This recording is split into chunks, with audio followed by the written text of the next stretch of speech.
Good morning, beautiful people.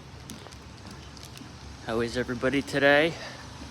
It is Friday. I just want to get some housekeeping out of the way first.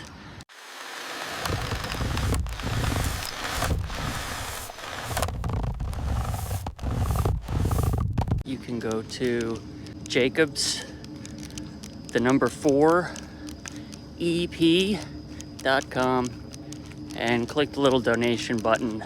That's where you can find out where I'm gonna be, what I've been doing, and I am gonna have some upcoming events.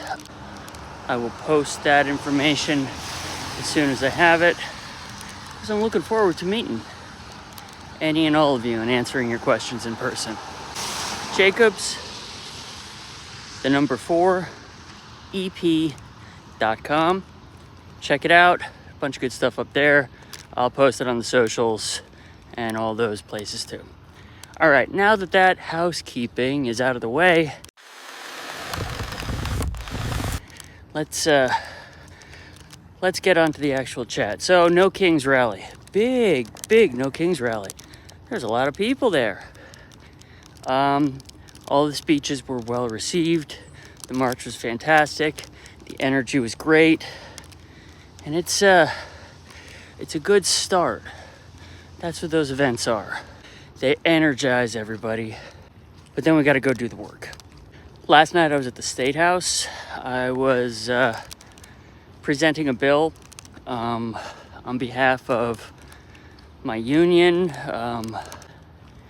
While I was there, I happened to check out Rhode Island Public Expenditure Council's presentation on why millionaires shouldn't pay more in taxes. And the answer to that was that people will leave. If millionaires have to pay more in taxes, then everyone will just leave the state, as if we're all here in our homes and apartments that we can't afford, or stuck in traffic on roads that are not adequately funded and keep falling apart. Those aren't the reasons. The reasons are that people, the top 1% of earners in the state of Rhode Island, because they are going to be taxed more under the new tax plan that's proposed. That's why everybody is fleeing the state. I don't know about you, but I think that's bullshit. I am of the opinion that if people are going to leave the state of Rhode Island, it's because they want to live somewhere else. I don't think it has anything to do with the fact that millionaires are being taxed next year at a higher rate. Representative Karen Alzate, who has a bill in the House that sets out to tax the top 1% of earners at a progressively higher rate.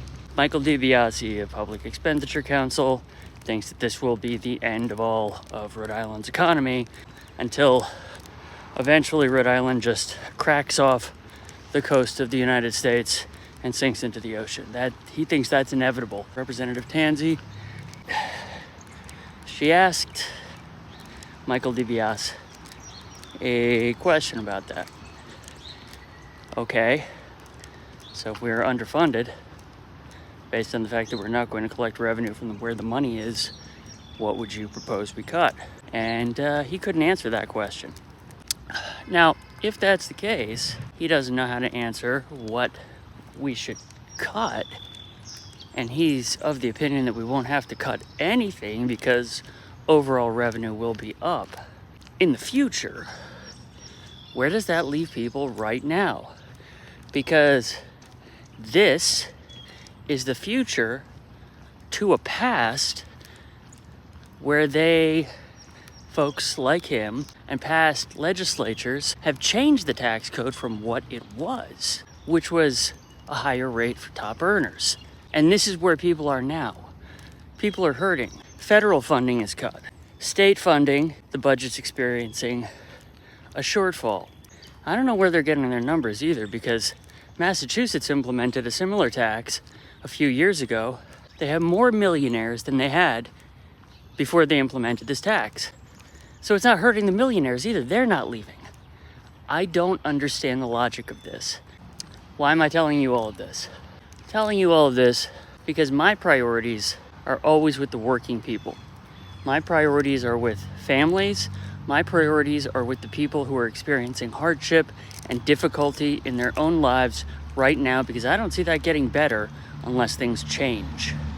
Now, at a city council level, the city council is the most immediate means by which you, as East Providence residents, can access and redress your grievances directly to the people who can make those immediate changes, the most direct changes, to make your lives better and more easily livable for you and your families. I tell you about the way I feel about overall policy right now, because the way you feel about me is less, in my opinion, about what I say about my policies, but more about what my policies say about me. And I care about you as the working people of East Providence. That's all. That's all I wanted to say.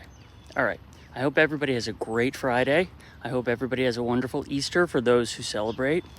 And enjoy the rest of your day. I sure hope it warms up, gets a little brighter. All right. Bye.